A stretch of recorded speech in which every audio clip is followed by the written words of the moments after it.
Hello and welcome. My name is Thomas Kevin Dolan. I am the writer and author of Little Fag, A Journey of Self-Acceptance and Healing. Today I'm going to read chapter 9. The title of the chapter is No One Rescued Me. It begins on page 56 of my book. Looking back, I often wonder how it was that so many adults were oblivious to what was happening with us. With alcoholism, violence, poverty, sexual abuse, and neglect so tightly embroiled into the fabric of our family, how did no one notice? Did no one guess from our behavior, our rebellion, our lack of academic success, our collective sadness, the fact that we didn't play? No one said a word, not one person, not ever. I remember watching an American television series called Bewitched. It was broadcast from 1964 to 1972. Two of the characters, Gladys Kravitz and her husband Abner, were the nosy neighbors. I wanted neighbors like that. When I felt most terrified, my fantasy was that they would come and save me. In the 1960s, being a good neighbor meant minding your own business. What I braved. The Dolans suffered in silence. The story, but not one we shared with each other, was that nothing bothered us. Stoicism and the maintenance of it was the persona of choice. I couldn't be vulnerable. Socializing was never safe. It was tough to share joy or laughter, or risk telling anyone what I thought might have been an accomplishment. In all the conversations I remember with my family, I have no memory of anyone inquiring about whether Dad was an alcoholic or that maybe one of us might be as well. It seemed no one had a need to understand, and curiosity was never encouraged. Trauma wasn't handled, not even that of being sexually abused or that of my older brother dying by suicide. It would take decades before I would begin to unravel the impact or consequences of hiding from my feelings about my difficulties and my tragedies. I did not want to be judged, so I remained silent. I was conditioned to never share any aspect of the Dolan home experience. I was sold and bought into the dynamic of keeping all that went under the roof, under the umbrella of Dolan pride, to keep it a secret. We shared with nobody. As I moved through my life, silence became a theme. I feared rejection, so I isolated myself. I felt shame for being a Dolan, and certainly my young life was filled with guilt. Being Catholic didn't help. Despite the trauma I experienced and feeling like other family members' trauma was mine too, I was also scared that no one would believe me. So I didn't share any of it. Through the power of therapy, sharing with some amazing women, and doing other brave work, I began to learn how to embrace all parts of me, those I loved and those I hated. Yet I noticed I wasn't sharing to be vulnerable. I was sharing to get attention, or as Brene Brown calls it, hustling. In her book, Daring Greatly, Brene Brown addresses the difference between vulnerability and oversharing. She states that using vulnerability is not the same thing as being vulnerable. It's the opposite. It's armor. I was still protecting myself. When we're being vulnerable with an ulterior motive, it feels manipulative and icky to other people. When we're just vulnerable, we're being authentic. And being authentic is how we really develop genuine heartfelt and deep intimacy. This lesson would take a long time to understand. Connection would be my healing balm, but first I had to learn how to connect with myself. That journey would take decades and continues today. What I braved was learning that a fundamental part of healing from trauma is being understood by another human being, needing someone to help me understand and put words to my overwhelming emotions from those traumatic events. It helped me come to terms with the experiences. I'll never lose the memories. but they no longer define who I am. I can now re-engage with people around me. I feel no shame from others. My shared vulnerabilities and pain help me bear the frustrations of what was my fragile existence. My interconnectedness brings me joy, laughter, love, silliness, play, and paradoxically, freedom and authenticity. You could say that my sense of being who I am is very much tied up in relationships with others. Gone are the moments and days of not sharing my limits, my fears, my vulnerabilities. I no longer hide out of shame and guilt. I am brave. I am proud not to suffer in silence. The unlearning. We weren't raised spiritually. The religion in the Dolan household was control.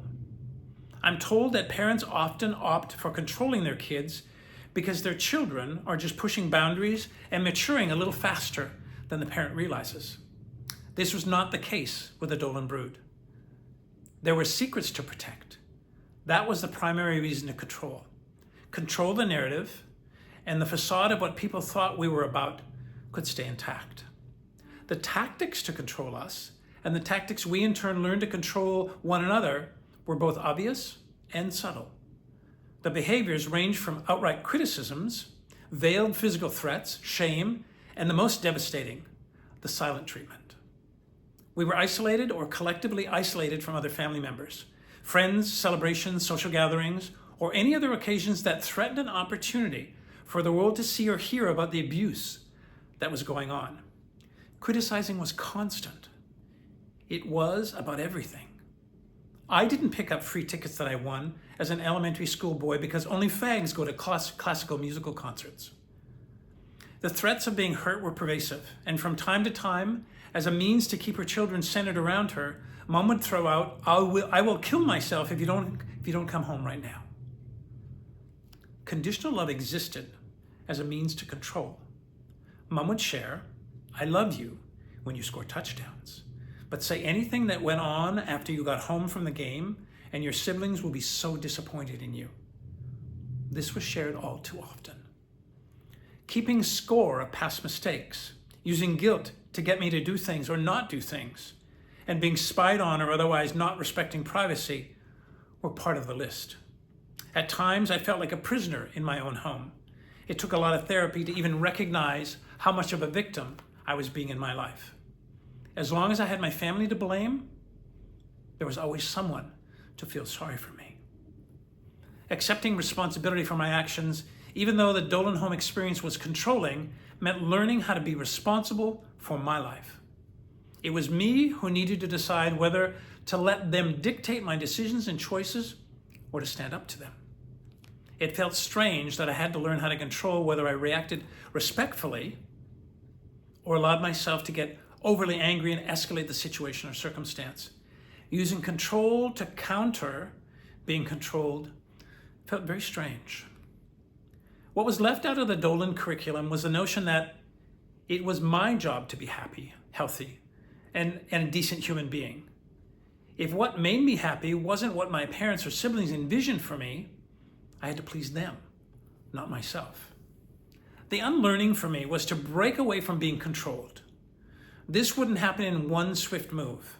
It took 3 years away from my family, especially my mom, to develop the capacity to recognize all the triggers that contributed to rolling over and playing dead. The biggest element in my action plan, which needed to be subtle and realistic, was to start making my own decisions and to be responsible for them. It started simply with a loving intention. I am in control of my life. This helped me to gradually build self-confidence. It supported me in moving myself forward and making more and more decisions for myself without caring what others thought. Of course, the control I was taught shows up in my life today. I can be a control queen, obviously. Classically, I'm in fear or feel afraid when the energy of needing to control shows up. I'll mask the fear by attempting to control. That way no one ever knows that I'm afraid. It's classic armoring up, as Brené Brown puts it. My work is to gently acknowledge the fear, allow it to be there with bravery and vulnerability, share with whomever I am interacting with that I'm feeling afraid. The moment I name the elephant in the room, it dissipates. The best I can do is to control how I show up in my life. My acceptance of that is self-love.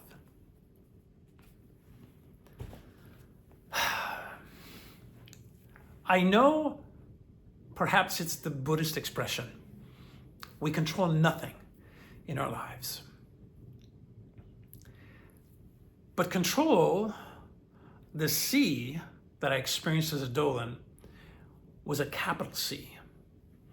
And I think the O and the N and the T and the R and the O and the L, control, were all caps. It was the only way that the adults thought they could keep a cap on the wackiness. Maybe they felt it was the only way to ensure that, although in the 60s, there probably would have been no repercussions for anything that went on for us as children. So I was going to say, perhaps they controlled so that the police didn't find out what was going on. A social service agency didn't find out what was going on. But I don't think that was on their radar. I think they were pretty oblivious. They were so shut out of how it is that they felt that could not have been a motivation for them. But nonetheless, yeah, it was all about control. It's where I learned to control. The little boy in me created so many circumstances that he felt the only way for me to be safe was to control the circumstance. It was brilliant. It was such a gorgeous way for the little boy to take care of me. But today, as a functioning, I'll put air quotes around that, as a functioning adult, allowing the 7-year-old boy to run the show, to control, doesn't make for a great life. It took me a long time to understand how it was control showed up for me. I would then be able to delve into why it showed up for me, but most importantly, I had to get a sense of the mechanics behind how control showed up for me. And of course, mostly it was when I was afraid. And when I was afraid, I wasn't going to let anybody know I was afraid. So I'd usually use anger as a way to mask feeling afraid, right? Because anger is the tip of the iceberg. It's not the real issue. The real issue is the emotions or feelings underneath the iceberg. I would not show anything but the tip of the iceberg. Because if you knew that I was afraid, it meant that I wouldn't be able to control the circumstance. So again, the brilliance of me as a younger person in using anger to cover up my fear that people would know that I was afraid of being out of control or not having control, just reaffirmed for the teachers in my life of control, my mom and my dad, that they had raised, this great little student. And no doubt, although my other siblings might have had a completely different experience, right? They say, given any circumstance in a big family, or even in a family of 2 siblings, both will, or 9 will, perceive a circumstance in 2 or 9 different ways. So I've never chatted with my siblings about the notion of control. I know how it lived for many of them. I know how it lives for one in particular. And it's devastating when I think of how control is used by that one sibling of mine. Whew, so destructive. So in order to remove myself from control's grip, I literally had to spend, no, I didn't have to, I chose to spend 3 years away from my family. It was so hard to do. And in that 3 years, it wasn't just a vacancy. I did a lot of work. I did a lot of reflection. I did a lot of therapy because I had to begin to understand how it is I found myself in a place of being controlled, allowing myself to be controlled. So from a distance, I could look back and share what some of the circumstances were.